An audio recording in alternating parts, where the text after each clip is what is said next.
அண்ணா வணக்கண்ணா. அண்ணா ஒரு நாய் ஒன்று வளர்த்தண்ணா வீட்டில். அந்த நாய் வந்து செத்து போச்சு. அதை புதைக்கிறதுக்கு யாராவது இருப்பாங்களாண்ணா? நாயா?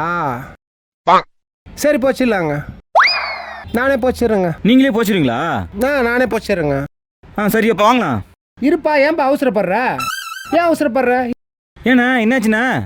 நாயை பற்றின விவரம் தெரியாத நான் வந்து என்னையா பண்ணுறது? ஏண்ணா என்னாச்சுண்ணா?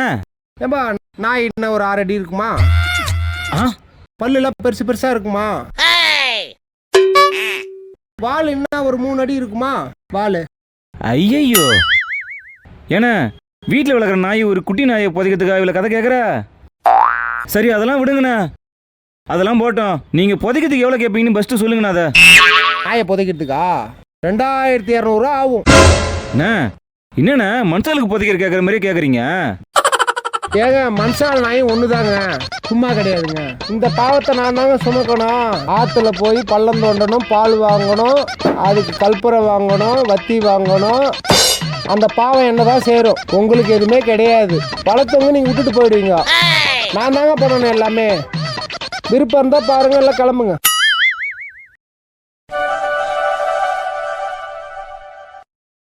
நீங்க ரொம்ப நேரமா பேசி தொண்டை தண்ணி வத்தி போயிருப்பீங்க.